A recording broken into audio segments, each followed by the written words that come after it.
أهلا ومرحبا بكم مشاهدينا الأكارم بحلقة جديدة من برنامج فيليون نحو قبة البرلمان. معنا اليوم ضيفنا العزيز مرشح الكوتا الفيلية الأستاذ حيدر علي أبو تارة. مرحبا بك أستاذ حيدر. أهلا بك وأهلا بمشاهديك الكرام. بداية خلينا نعرف المشاهدين عن المرشح حيدر علي أبو تارة. حيدر علي أبو تارة حاصل على شهادة بكالوريوس لغة عربية، مرشح كوتا الكود الفيلية رقم القائمة 308، جميع محافظات العراق لها الحق التصويت.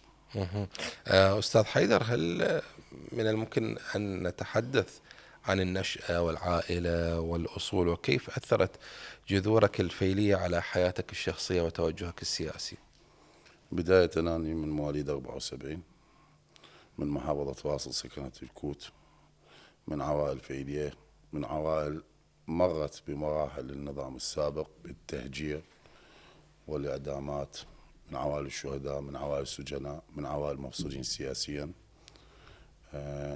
منذ الطفولة أهاليتنا كانت تطارد من قبل الأمن، حتى والدي فصل بسبب أحد أزلام النظام، كان يزوره في المدرسة، هو معلم لغة نعم. عربية، فقال له مشرف تربوي هو في ذاك الوقت، قال له جنابك تدرس العربية؟ قال له إيه؟ قال له كفر كردي يدرس العربية. فجاوبه قال له يزيدني فخرا أدرس العربية وهي مو لغتي. طيب، مو هو اكو شعراء اكراد فطاحل النظام السابق كان يعرف هذا. ينظمون الشعر باللغة العربية الفصحى وكانوا متميزين بهذا الشيء، يعني هسه مو بصدد ذكر اسمائهم. نعم. نعم. بس النظام السابق بال 74 عمري شهرين التحقنا بالحركة الكردية. نعم. كان والدي وجدي وخالاتي ووالدتي يعني، فرحلونا بالحركة الكردية ورجعنا بعد اتفاقية الجزائر المشؤومة. نعم. هي ظلت مطاردات من أزلام النظام. كمل الدراسة بعد السقوط الكلية، كملت لما كانوا يقبلون لي قيد مجمد. نعم. زين، كنا نتنقل من مكان لمكان على مود الأمن وكذا. حدثني عن هاي نقطة القيد المجمد، من طالب يرسم أحلامه على مقاعد الدراسة ويكون متميز ومتفوق وينتظر شو وقت يمتحن ويطلع معدل، ومن تكمل هاي المسيرة يقولوا له قيدك مجمد، ما لك حق تدخل كلية، مستقبلك بلوك متوقف جامد. شنو شعورك كان بلحظتها؟ كنت هي تتوقع هذا الشيء بداية باعتبار ممارسات النظام البعثي كانت واضحة على الفيلين؟ كنت تتوقع راح يجمدون انتسابك للكلية؟ أنا أتذكر عمري 6 سنوات نعم. من نترحلوا بيت جدي، يعني جينا أنا ووالدي بالختلة مباوع الأمن شلون أخذوا نعم. خالاتي وأهلي، وشلون شمروا الغراض بالشارع طشروهن نعم. في منطقة اسمها الهورة بالكوت. جنابك حكيت على هذا الموضوع، أنا يمكن ظريفة بعد الإعدادية كنت أنوي أريد أصير ضابط يعني. نعم. فقد رغم كل اللي صار، أي لكن حبك للوطن بقى. أي نعم. قلت أصير ضابط، يعني أشوف شاب وأشوف الضباط، قلت أريد أصير ضابط. أبويا قال لا، ما قال ما يقبلوك بابا، لا نعم. تورط نفسك وتورطنا، راح يسألون عليك هكذا. مهم اتطرقنا إلى بعض الأشخاص الواسطات، فرحت اختبرت. نعم. بالاختبار بعدين أثناء التقديم، يعني أثناء بداية الدورة، أجا كان في ذاك الوقت وزير الخارجية وزير الداخلية وطبان إبراهيم الحسن. نعم. فمن ضمن الأسماء اللي انذكرت، احنا كنا 4 أسماء كانت جاية برقية عليها بالكلية، يعني بعدنا نريد نستلم تجهيزات الكلية. نعم.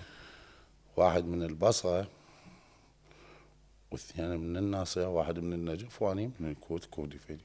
فأبو البصرة قال له أنت تريد تصير ضابط في الجيش بالشرطة العراقية وعمك غوغائي. وصل لي السؤال قال لي أنت تريد تصير ضابط في الشرطة العراقية وأنت من أصول غير عربية، غادر المعسكر. نعم. فخليته وطلعت.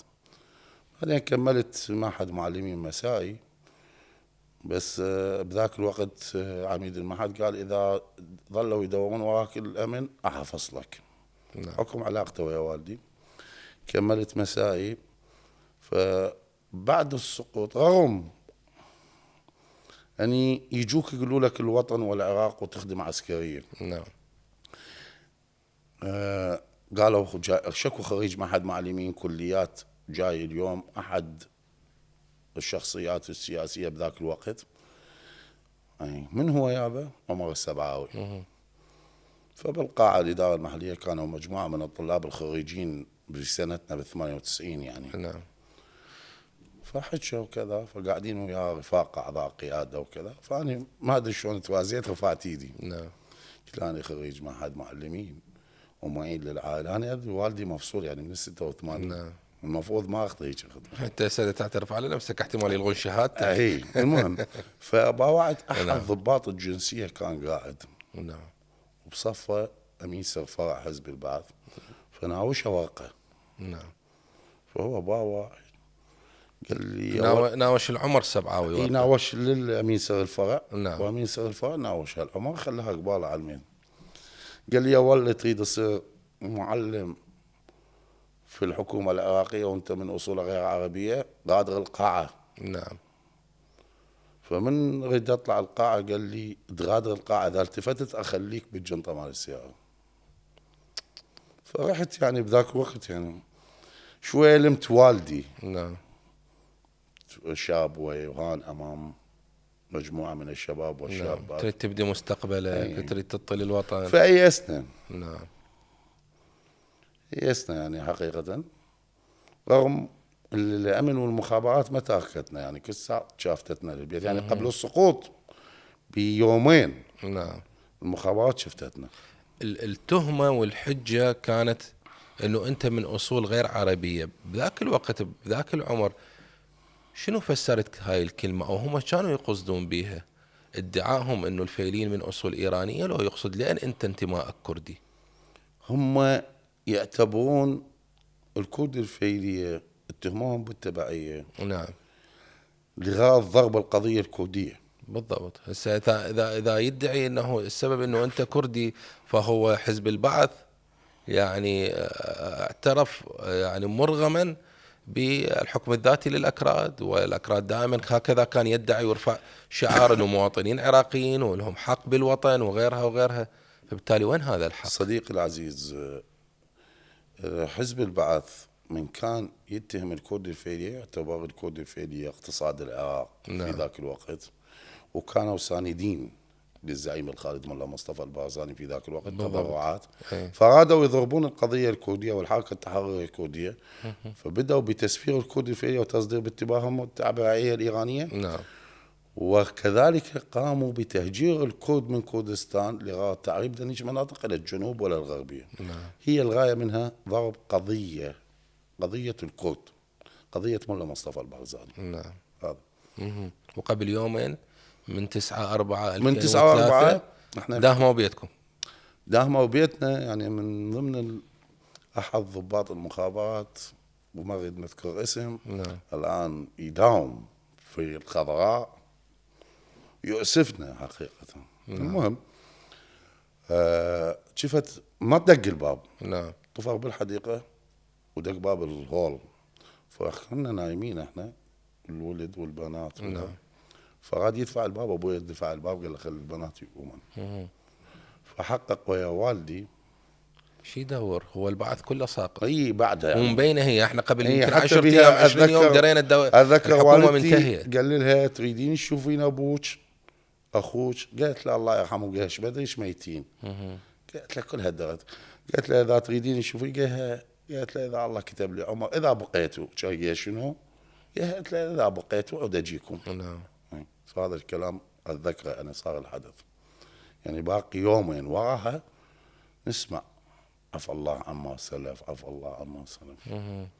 انا كنت كانوا يدورون علي هايدين ياخذوني الجيش القدس، وانا شارد ومطلوب للشعبة الحزبية وجاي اسمي بالاعدام. نعم.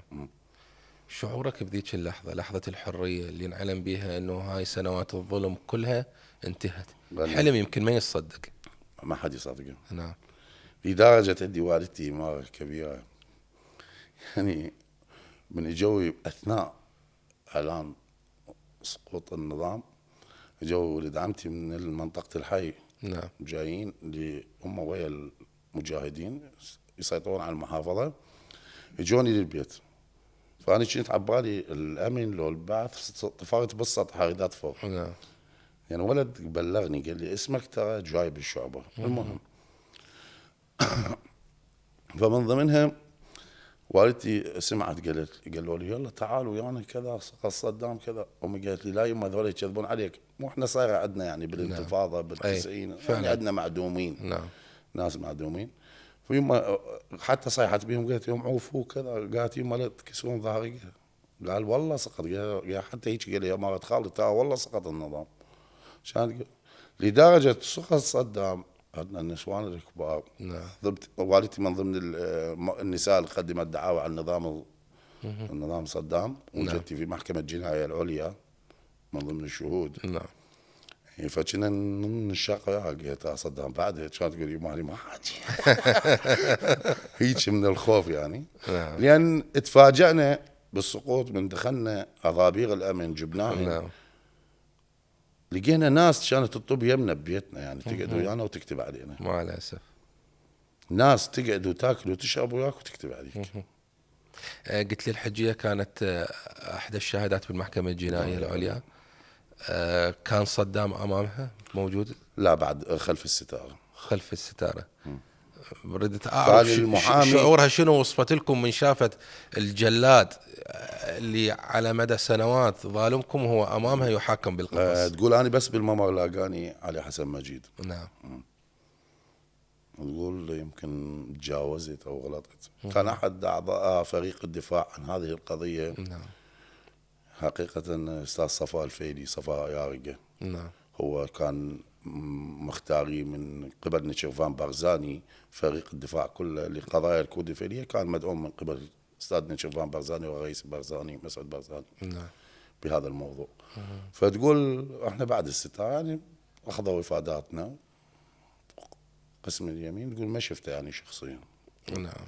هذا الأحكام اللي صدرت عن المحكمة الجنائية العليا، ولو يمكن شوية خرجنا عن الموضوع اليوم تعريف المشاهدين بحضرتك وفكرك الانتخابي، لكن حتى الشباب اليوم تقريبا الجيل الناخبين اللي صعد كله مملحق على ذيك الأيام. نعم. كله جيل جديد من نعم. بعد 2003. نعم. بس حتى يعرفون للإنصاف التاريخ الحقيقي. نعم. اللي كان في زمن البعث. صدرت أحكام بالإعدام من قبل جلاوزة النظام السابق، على رئيسهم هو صدام حسين وغيره والأدنى من عنده والأدنى. لكن حسيتوا أنه العدالة الحقيقية، العدالة الاجتماعية تحققت فعلا؟ لو حسيتوا أنه بعد الإنصاف ناقصة في الشيء؟ حقيقة الكود الفعلية بعد ناقص شيء. نعم. رغم قرارات المحكمة الجنائية انعدم الطاغية، انعدم أزلام الطاغية. قرارات المحكمة الجنائية العليا وقضية الكود الفعلية بقضية الجنة زايف. نعم. لم تنفذ بعض الفقرات حقيقة للكود الفعلية. نعم. هواي أشياء بالكود ما زالت العدالة ناقصة. إيه؟ بعدها الغصة بالقلب. بعدها يعني بعد راجع شعبة الأجانب كذا. ومن يقول لك تريد تنقل أضباطك لازم تروح للسراديب تطلع الأضابير أنت، وهي أضابير ملايين يعني مذبوبة بالسراديب. صحيح. وعود أنت تلقاها أضباطك وتجيبها وتنقلها لمحافظتك. المفروض من الحكومة العراقية تشكل لجنة لهذا الموضوع وتنقل جميع أضابير كل محافظة بمحافظتها. يكون قانون خاص للكرد الفعليين. نعم. وإجراءات حكومية معينة. نعم. تخص هذا الشأن. نعم. راح نستكمل بجوانب أخرى عن المناصب اللي تقلدتها وعملك والسيفي حيدر علي أبو تارة، لكن اسمح لي أن أذهب إلى فاصل قصير، من بعد راجع لكم. خليكم ويانا.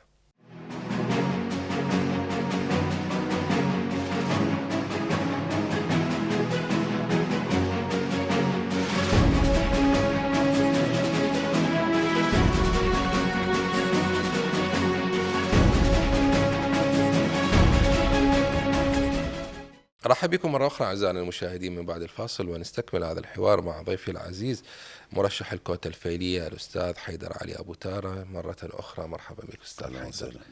أستاذ حيدر، كان لك دور بارز في صفوف الحزب الديمقراطي الكردستاني، حدثنا عن المناصب اللي شغلتها داخل الحزب ودورك فيها. حقيقة أني لي الفخر لانضمامي وأنا وعلى عائلتي إلى صفوف الحزب الديمقراطي الكردستاني، وأنا أعتبر الحزب الديمقراطي هو البيت الكردي الحقيقي. مو احنا وعينا. نعم. والدي والدتي أجدادنا أمامنا أن لهم اعتزاز بالزعيم الخالد ملا مصطفى البارزاني، يعتبروه الأب الروحي للقضية الكردية بكل مكوناتهم. فانتمائي بعد السقوط للحزب، رغم أني عمري شهرين أمي شايلتني بالحركة الكردية، يعني ملتحقين بالحركة الكردية، يعني أكو شواهد عيان على هذا. يقول أبو تارة حيدر أمه شايلته على كتف والبرنة والآخر على كتف ثاني. هاي بال74 ورجعنا بال76. دخلت المعترك السياسي بال2003 بعد السقوط. اشتغلت عدة مناصب، منها كادر في الحزب الديمقراطي في الكوت، بعدين مسؤول منظمة في بدرة، وبعدين انتقلت إلى معاون مسؤول لجنة محلية في النجف الأشرف، وبعدين مسؤول لجنة محلية الفرات الأوسط، وبعدين مسؤول لجنة محلية الكوت من 2009 ل 2024 تقريبا. وقبل سنة صار كونفرنسات انتخابات داخلية. نعم. فزت بأن أكون مسؤول العلاقات الفرع الخامس حزب الديمقراطي الكردستاني.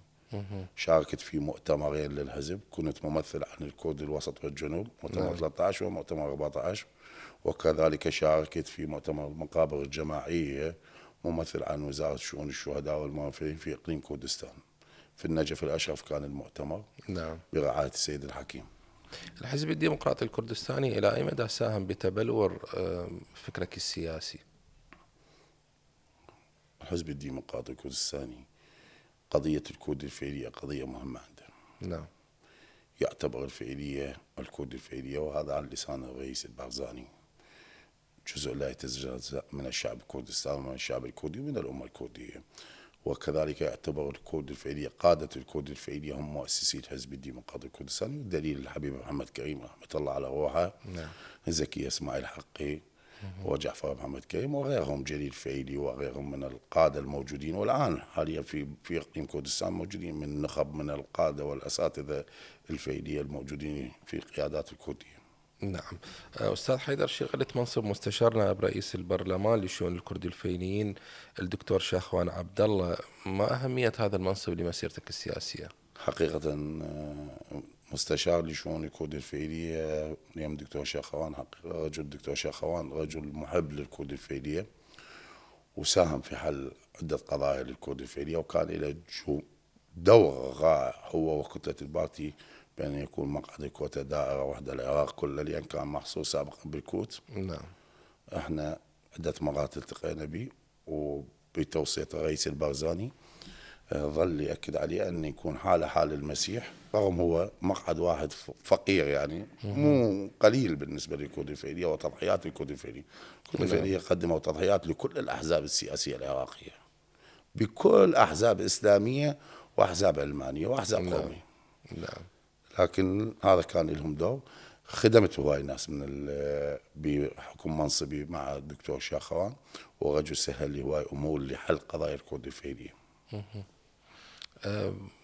برأيك ما سبب عدم اصطفاف الشخصيات الفيلية المعروفة بجبهة واحدة تتصدى للعمل السياسي؟ أكو جهات أخرى ما تريد الكرد الفعلية يصيرون ضمن الحزب الديمقراطي أو ضمن شعب كردستان. لكن في مقابل هذه الجهات أكو جهات أخرى داعمة وبشدة للمكون الفيلي، لماذا لم تستطع إفشال؟ احنا ما نسميه مكون. نعم. مكون راح نطلع بأن هو قومية أخرى. احنا نسميه شريحة الكرد الفعلية، جزء من الشعب الكردي، الشعب الكردي من نعم. الأمة الكردية. الأمة العربية بها جميع المكونات. نعم. بها السنة والشيعة والمسيح واليزيد. الأمة الكردية بها السنة والشيعة والمسيح واليزيدية. فنعتبر شريحة الكرد الفعلية مثل ما يتفضل الرئيس البارزاني جزء من شعب كردستان، جزء من الأمة الكردية، جزء من الشعب الكردي. نعم. وحقيقة كل الأخوة وقادة الكرد الفعلية، قادة الفعليين في بغداد، هم يحظون باحترام الرئيس البارزاني وإلى مكانه. أستاذ حيدر، أيضا لك خبرات تنظيمية في مناطق مثل بدرة وفي الفرات الأوسط كالنجف وغيرها من المحافظات. الخبرات التنظيمية في هذه المناطق إلى أي مدى رسمت فكرك السياسي وخطواتك في طريق الانتخابات؟ وأنا حاولت هناك في هذه المناطق أجمع الكرد بكل مكوناتهم. نعم. في بعض المحافظات مو بس الفيلية موجودين حقيقة، هناك كرد مرحلين رحلوا من كردستان العراق من خانقين إلى هاي بسبب عمليات الأنفال. أي نعم. بقوا وتعايشوا الصهرة وكذا وبقوا ما رجعوا، فحاولنا هذا تنظيمهم واحتضانهم لحل مشاكلهم اجتماعيا وعشائريا مع كل الهاي، مشاركين كل معاناتهم. هذه المحاولات هل كان لها صدى في أوساط الأكراد المتواجدين في تلك المحافظات؟ نعم. يعرفون أبو تارج شنو نقدمه في نعم. هذه المحافظات، إضافة إلى الأخوة العشائر العربية كذلك. نعم. العشائر العربية كذلك. يعني أنا قبل كم يوم كنت في البصرة، كانوا في استقبالنا الشمر والتميم وغيرهم من العشائر. إلى أي مدى تعول على أن تكون هذه العشائر عربية كانت أم كردية في تلك المحافظات أن تكون قاعدة انتخابية لحيدر أبو تارة؟ شوف، أغلب الكرد الفعلية دخلوا مع هاي العشائر بسبب التهجير. نعم. حب هاي العشائر لهذه الشريحة وعلاقاتنا. وثاني شيء احنا من طبيعتنا ما نفرق، يعني من يجون اي واحد من اي قومية نعم. نسعى له. نعم. يعني في كل محافظات الوسط والجنوب حتى في بغداد فعلا الفيليين حلقة وصل دائما ما كانوا. يسموها الحلقة الذهبية. نعم. تسمى الحلقة الذهبية بين كل مكونات العراق. في نسعى يعني حتى في بغداد من عنده شغله بمعامله في البرلمان، حتى من نوصي نخاطب الدكتور شاخواني نقول له هذا من فلان جهه او شخص عربي كذا، راسا يسوي كتب ويأيد. نعم. يعني توصيه الرئيس البرزاني في اخر رساله له كان يجب على كل المرشحين ان يخدموا العراق من زاخو للفاو. نعم. لا يتحدد في محافظه. وصف جدا جميل ودقيق بالحلقة الذهبية. إلى أي مدى يمكن لهذه الحلقة أن تساهم بحل النزاعات السياسية أو الاختلافات أحيانا ما بين الكتل السياسية وتوفيق وجهات النظر؟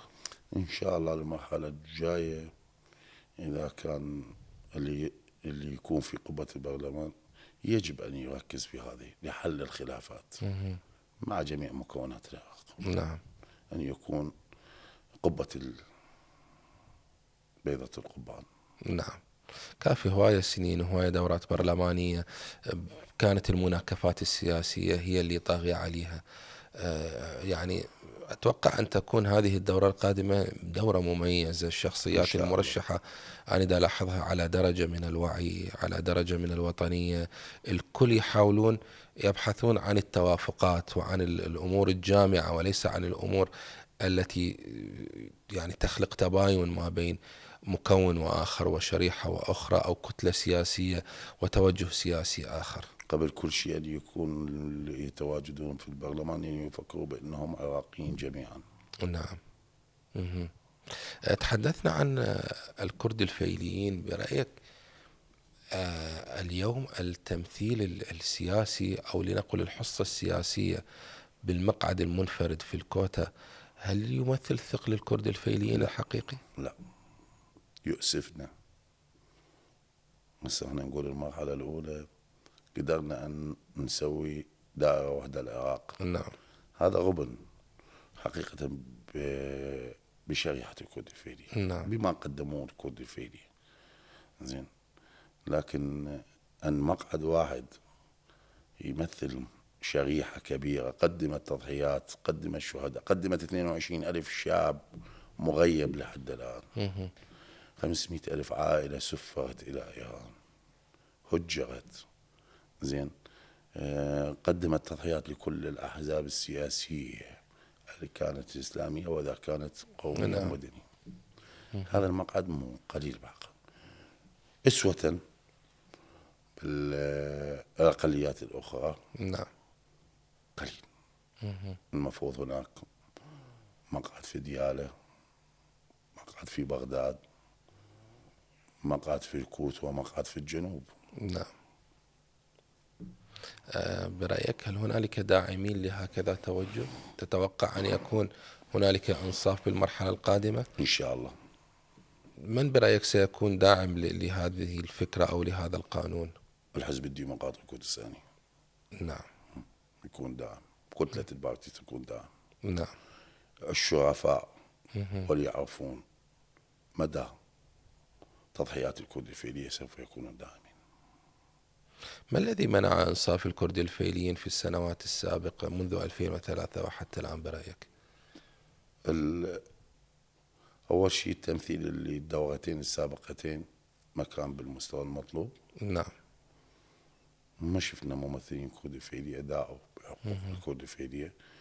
نتأمل اللي يكون في هذا المكان من صلب المعاناة على مود يحس نعم. ويعرف لوعة الكرد الفعلية في ذاك الوقت. الأخوة اللي كانوا مع احترامي وتقديري لهم ما كانوا من صلب المعاناة. نعم. ما أبرز الملفات الفعلية برأيك التي تحتاج لمعالجة سريعة وحثيثة؟ ملف الجنسية، ملف التمثيل الحقيقي، نعم. ملف السجناء، ملف اللي ما زالوا في مخيمات إيران. نعم. أستاذ حيدر، يعني على مدى السنوات كل ما نفتح ملف الجنسية الفعلية مع شخص مسؤول من خارج شريحة الكرد الفعليين يقول القانون فعل وتقريبا شبه وصلنا إلى مراحل نهائية بالملف، وأكثر الفعليين أعيدت لهم الجنسية العراقية وأصبحت الجنسية واحدة، ماكو جنسية ألف وجنسية باء. لكن مع ذلك يعني الفعليين يعني دا نلاحظهم لا عندهم مشاكل بالجنسية. وين راح القانون؟ زين هذول المسؤولين اللي يصرحون انه المسائل انحلت، على اي اساس تصريحهم؟ صديقي العزيز، اتمنى ان يكونون الاعلام نعم. يسلط الضوء على السرداب الموجود بالجنسية العامة وينقل أضابيق الكود الفعلية ويطلعها هم. تشكل لجنة من رئاسة الوزراء، لجنة من البرلمان، أن هاي الأضابيق الموجودة المتراكمة والتراب ماكلها أن تطلع وتتحول لكل محافظة على مود نحس بأن احنا من نريد نراجع قبل. هسه بطاقة وطنية. نعم. قبل ما تكون بطاقة وطنية لازم تجيب لك تروح تراجع صورة الشهود قيد. الأجانب نعم. والجنسية وتجيب ورقة زين. قبل كم يوم راسلني شخص عايش في أربيل. نعم. رجل ولادته بالعراق لحد الآن ما مطيب الجنسية العراقية. الجنسية العراقية. شنو السبب؟ زين. ما يقول أروح ما يقولوا لي ما عندك اسم هنا. قيد ما عندي. يقول أنا عمي هنا. نعم. زين. قلت له عمك هنا يعني مو قيد، يعني عندكم قيد. زين. رجل كبير يعني. نعم. زين. تفاصيل إدارية سهلة يعني، برأيي سهلة، ما نريد نكون يعني مبالغ. وفق تقدير القاصر أمر سهل، مسألة أضابير موجودة في مكان مركزي توزع على المحافظات، لجنة من الموظفين المختصين يتم فرزها وانتهى. 20 سنة ما حد قدر يحقق هذا الشيء. لا ومدعم اكو قانون ينصف الكرد الفعليين المفروض، يعني ليش ما تفعل هذا القانون في مسألة هذه الأضابير؟ بس هم بالإعلام يقول لك طلعوا وانتهى الموضوع.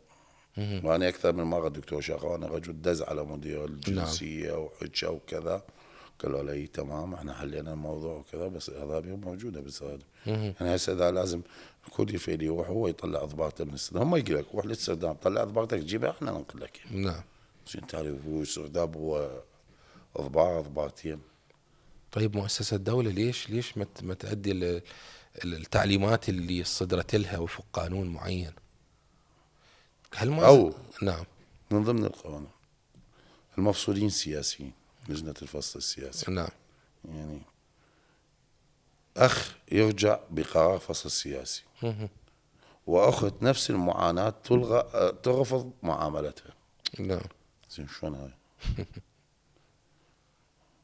شلون هاي صارت؟ نعم. زين تجي أنت مو ذنبك ما تعينت بذاك الوقت. نعم. تجي يجيك فصل سياسي والتواصل عمرك 50 سنة وتجي تريد تستلم. نعم. ضمن حقوقك كقطعة أرض وكذا يقول لك لازم عنا نقاط. نعم. النقاط أنت مثل معلم أو مدرس، لازم نقاطك 24. شلون توصل النقاط؟ سنوات الخدمة، نعم.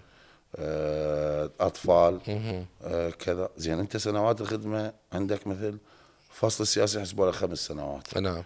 أطفال مثل ما تزوجت بذاك الوقت بسبب قيد، تزوجت على بعد السقوط وعندك طفل أو طفلين، هاي نقطتين. زين خدمتك هالفترة 3 سنوات، بعد 20 سنة يوصل عمرك 80 سنة وأنت ما مستلم شبه قبل.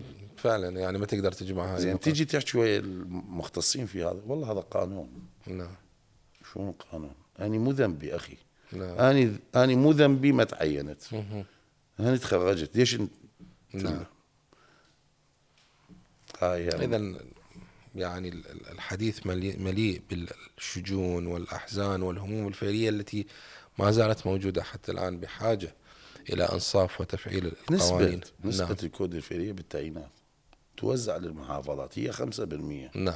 المحافظين يعطون 2%، و2% هم يمشون جماعتهم من الأخوة. تعرف الكود الفعلية أغلبهم مع العشائر العربية، نعم. يعني يشوفون حتى من الأخوة العرب يمشوا على بكود فعلي. هاي المشكلة. يمكن لأن ماكو صوت فيلي حقيقي صح. فاعل صح. يطالب بالحقوق، أو لأن دائما الفيليين ناس مسالمين، يحبون كل الشرائح، وكل الشرائح أيضا تحبهم، فما يحاولون يدخلون بمواجهات، ما يحاولون يدخلون بسجالات ومشاكل، فبالتالي لا خلاص. والله صديقي، اللي يتصدر نعم. لهذا الموقف وهو مو من صلب المعاناة ما يقدر يسوي شيء. فعلا يعني أنا اليوم ما يحس بالنار ما إلا اللي أحس. يكتوى بها. هذه من أجي اليوم على شخص يمثل الكود الفعلية، وهو لا عنده سجين، لا عنده شهيد، لا عنده مهجر، لا قيد مجمد، أكمل دراسته. نعم. ما تضايق، ما يعرف أنا شو أحكي. أحد الأخوة في الدورات السابقة فاز، ما أريد نذكر اسم، نعم. يمثل الكود الفعلية. خابرني قلت له مبروك عليك، بس أنت تعرف قانون الجنوسايد؟ تعرف كم عائلة مهجرة إلى إيران؟ نعم. تعرف احنا لحد راجع شعبة الأجانب؟ جوابه كان يلي نتعلمهن. إذا قضية ومصير شريعة تتعلمها خلال 4 سنوات. حتى لو تعلمها، اللي يتعلمها مو مثل اللي حاسب. ضايق طعم الظلم وحاسب الظلم، حاسب. ويعرف مدى أهمية أن يسرع بتحقيق العدالة وإنصاف المظلوم. راح نستكمل بعد هذا الفاصل أعزائنا، خليكم ويانا.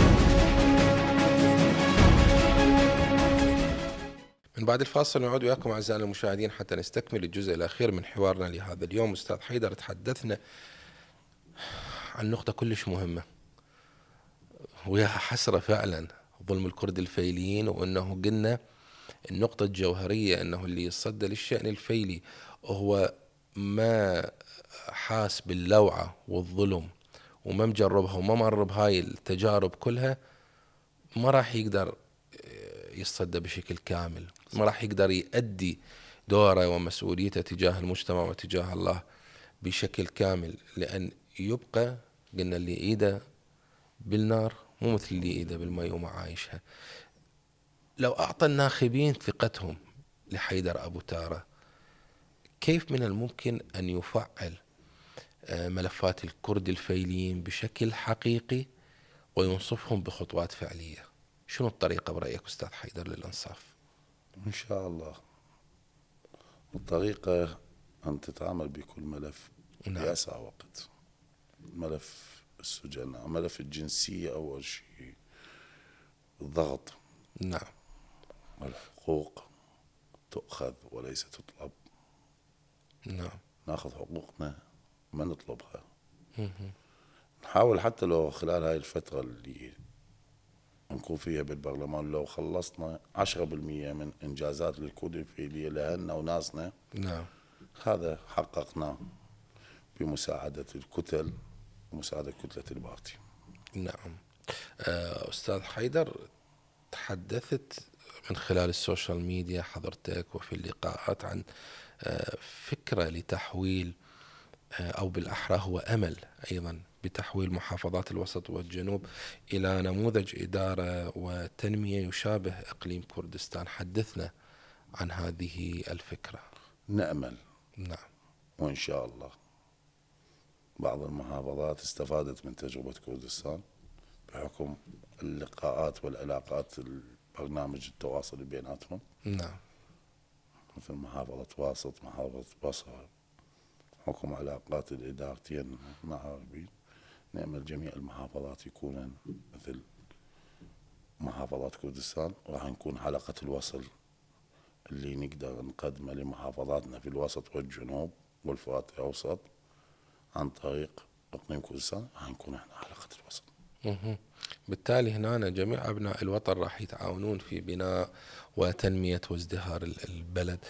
ما هي القيم والمبادئ اللي تتبناها أستاذ حيدر على المستوى الشخصي وفي حياتك العامة وحتى السياسية ترجو أنه تنعكس من خلال العمل البرلماني؟ العدالة، نعم. حقوق الإنسان، إنصاف المظلوم. هذه الأمور دائما يبحث عنها الإنسان، ونتمنى أنه تكون أصداءها واضحة بالدورة النيابية القادمة إن شاء الله. نعم.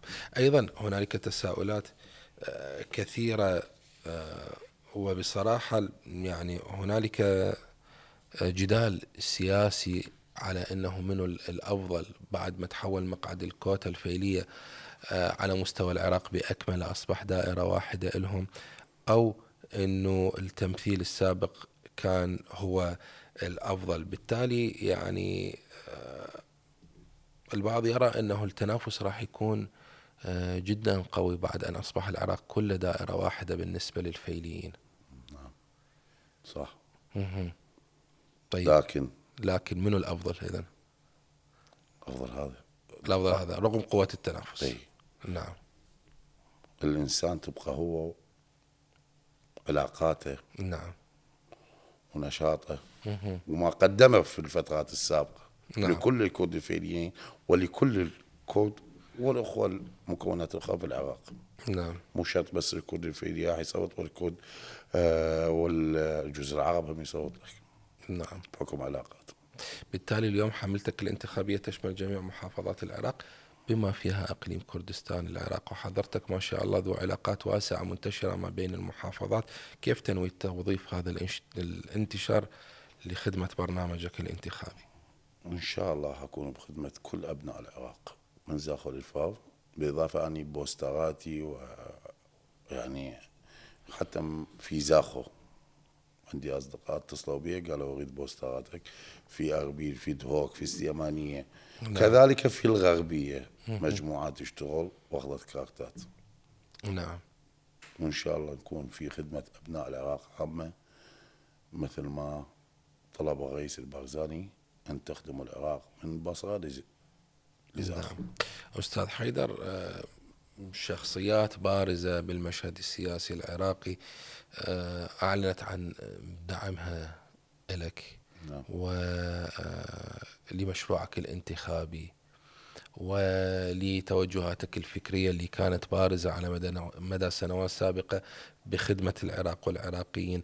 بالتالي هذا الدعم كيف ترى تأثيره على مسيرتك الانتخابية وتمثيل الكرد الفعليين؟ بالعكس أنا مدعوم من الحزب الديمقراطي الكردستاني. نعم. بقوة. مدعوم من الحزب الديمقراطي، مدعوم من بعض المنظمات الفعلية، مدعوم من العشائر العربية. نعم. السنية والشيعية. بكل مكان مدعوم من الأخوة المسيح. نعم. بالتالي حضرتك أصبحت جامع لكل المكونات. إن شاء الله وأكون بخدمتهم.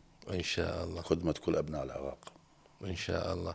ما أول قرار راح تتخذه إذا ما أصبحت تحت قبة البرلمان؟ إن شاء الله نتمنى لك الفوز والموفقية. شنو أول قرار راح تتخذه أو أول مشروع تتبناه تطرحه في قبة البرلمان؟ نعم. أول مشروع؟ أي. أول مشروعي هو البحث عن رفات المغيبين. نعم. مشروعي قانون الجنسية، نعم. عودة أهلنا وناسنا من إيران نعم. كافي. احترامنا وتقديرنا للجمهورية الإسلامية الإيرانية، بس أهلنا يرجعون لوطنهم، نعم. تتوفر لهم الحياة الكريمة. أهم شيء أنه تكون عندهم جنسية، خصوصا جنسية الجيل الجديد، حتى يستطيعون أنه جنسية وحياة يعودون الكريمة لأحضان بلدهم. اللي يعيشون بها الكرد الفعلية، ناس فقراء، وناس من أسسوا الدولة العراقية. نعم. الكرد الفعلية من اقتصاد العراق بالستينات، مو بس احنا نقوله، نعم. أبهاتنا أجدادنا اقتصاد العراق هو بيد الكرد الفعلية كان. ونتأمل هذا الوقت اللي يرجع بالخمسينات بالستينات، يرجعون الكرد الفعلية لهذه نعم. الأصالة. نعم. أستاذ حيدر، دائما ملف المغيبين ورفاة المغيبين بالمقابر الجماعية يصطدم مع حاجز التخصيصات المالية بالموازنة وغيرها من هاي الأمور، بحجة أو بأخرى. هالسنة تقشف، هالسنة النفط نزل سعره، هالسنة الموازنة ما أدري إيش بيها. عموما دائما الفلوس ما متوفرة حتى نسوي فحص DNA، الفلوس ما متوفرة حتى نحفر المقبرة الفلانية. وصلت مرحلة من المراحل، أنا على مدى سنوات أناقش الملف الفيلي، يقول لك ما نقدر نفتح هاي المقبرة، عندنا شاهد عيان وحفرنا ولقينا رفات، بس ما فتحنا المقبرة بشكل كامل لأن ما عندنا نعين حارس نخليه على المقبرة وننطي راتب. لهالدرجة وصلت عدم التخصيصات المالية. بالتالي كيف يمكن أن تتصدى لهذا الملف في ظل اصطدامه بحاجز الموازنة والمال؟ بس عندنا نتبرع لدول أخرى. أي عندنا. بس أبناء الوطن اللي قدموا تضحيات، نعم. لولا هم ما كان النظام طاغية سقط، نعم. ولا كان الموجودين الآن على الكراسي اللي يحكمون العراق. نعم. نتبرع لدول صديقة، دول إقليمية، لكن لأبناء، أن نبحث نعم. عن لأم عن ابنها، نجيبه على مود تخليه بداخل قبر والزوره، ما تسوي له قبر رمزي والزوره. نعم. هذا ما عندنا. بس عندنا نتبرع، وعندنا نسافر ونسوي مؤتمرات تكلف كذا. عندنا عذرا يعني نعم. 6 تريليون تاكل الجريدي. نعم. زين، احنا هاي العلاقات الدولية المتميزة بين قوسين والتبرعات وغيرها والصداقة مع بقية الدول، ليش ما نستثمر خبراتهم في هذا المجال؟ اكو منظمات هواية رسمية وشبه رسمية، منظمات صديقة ومنظمات معنية بشؤون حقوق الإنسان والجينوسايد وغيرها، تعمل ببلاش أو بأجور رمزية، أو على الأقل تعلم موظفين من خبرتهم، لأن هم كان عندهم مقابر جماعية بزمن النازية وغيرها وغيرها. نستثمر هاي العلاقات، خلي يجون يشتغلون لنا ببلاش حتى لو ما عندنا فلوس، او يعلمونا شلون فنيا نحل هاي الازمه اذا احنا كنا غير قادرين، ما عندنا الامكانات الفنيه. أستاذ العزيز، أنا في بداية السقوط كنت في النجف. نعم. لجنة حقوق الإنسان كانت في النجف، اللي يترأسها كان الأستاذ الله يذكره بالخير والله يطول العمر، فاضل الغراوي، الدكتور فاضل الغراوي. نعم. عثرنا على مقبرة جماعية بين الحيدرية الأولى والثانية. نعم. قالوا للكرد، من أثرنا لقينا هاي المقبرة لعائلة البرزاني. فقدرنا اكو لجنة مختصة، قدرنا 150 رفات بذاك الوقت، قدرنا بوجود الحكومة وكذا طلعناهم رفات، خليناهم بصناديق توابيت. نعم. وصار تشييع رسمي في النجف الأشرف، ورسلوا إلى أربيل، وكذلك استقبلهم الرئيس البرزاني وكان تشييع. اكو عندنا ناس كفاءة تقدر تبحث بالعراق. العراقي دائما كفؤ. نعم. عندنا ناس مهنيين. أنا شفت الحالة اللي حفروا القبر، نعم. شلون طلعوا الهاي بدون ما ينخلط أي شيء، رغم أن شفنا الملابس والكذا وهاي، بس قدرنا. نعم. عندنا بس قول ماكو ضغط. سبق وأن أرجع لك للسؤال. نعم. الحقوق تؤخذ وليس تطلب. إرادة سياسية حقيقية وحسن نوايا لحسم هذا الملف ماكو. ما موجودة حتى الآن. أي. زين، هاي فقط مع مقابر الكرد الفيليين؟ هو النظام السابق مقابر الجماعية ما شاء الله منتشرة بين كل المكونات أكو أثر والطوائف. عليهم. نعم. أكو أثر يعني. أكو ما زال الكرد الفيلي لم يأثر. يعني أنت تعرف بداية الثمانينات كان الإعدام بالمثرامة. نعم. يعني مثرامة يعني والتيزاب أتذكر والتجارب الكيميائية وحقول الألغام. لامرأة أخذوا ابنها نعم. لكون عمه كوكب حمزة هو كردي فيلي. نعم. أخذوا ابنها ورجلها بالخامس علمي ابنها.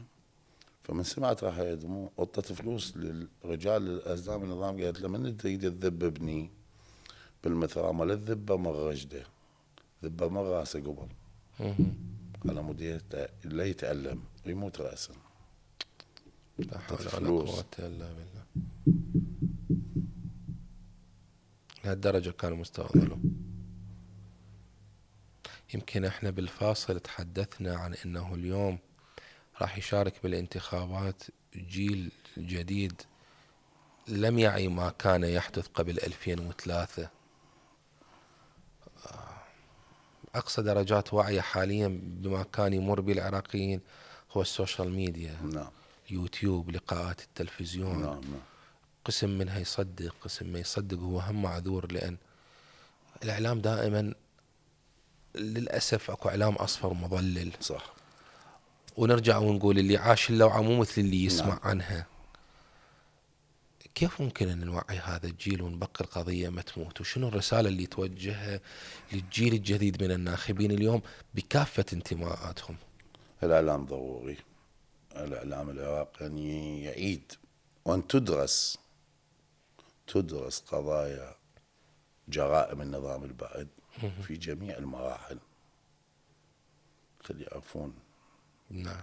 هذا النظام ايش قد أذى، نعم. ايش قد العراقيين قدموا تضحيات يلا سقط. على ذكر الدراسة أستاذ حيدر، ليش نلاحظ المناهج التدريسية خصوصا بالمرحلة الابتدائية ما تذكر أي شيء عن المكون الفيلي، لا بتاريخه، لا بسلبياته اللي تعرض لها من قبل النظام البائد، لا بإيجابيات المكون في بناء هذا الوطن ومكانته الاجتماعية؟ أي ذكر للمكون الفيلي ماكو بالابتدائية. ماكو. مو بس خلينا نكون واقعيين. نعم. حتى دراسة اللغة الكردية في بعض المدارس مهملة. يعني هسه ما طول اللقاء مهملة حقيقة. نعم. خاصة في محافظات الوسط والجنوب. يعني اليوم عند مادة الكردية يقول ضعفها مو مهمة، خل ناخذ غير درس، وهذا مو صحيح. يعني نتمنى من الأخوة في وزارة التربية قسم اللغات الكردية أن يضغطوا على مديرات التربية بدراسة الكردية، وأن يقدم مثل ما تفضل جنابك عن دور الكرد الفيلية في بناء العراق. نعم. ومساهمتهم ببناء العراق، ومساهمتهم بالانتصار اللي حققه المعارضة العراقية لإسقاط نظام صدام. أستاذ حيدر، لو طلبنا من جنابك أن توجه رسالة من خلال شاشة الإشراق الفضائية، لمن راح توجهها؟ للفيليين، للأكراد عامة، للعراقيين، لأي جهة تخصها برسالتك؟ لناخبيك فقط؟ كل العراقيين. نعم. بكل مكوناته. شنو تقول لهم؟ أن يعملوا يد واحدة. نعم.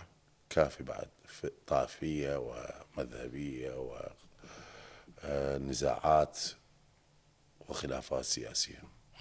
نعمل لبناء العراق، نحس بعراقية. نعم. يجب أن يكون ولاء للعراق. نعم. توعدهم أن تكون صوت المظلوم أينما كان مهما كان انتماءه داخل قبة البرلمان؟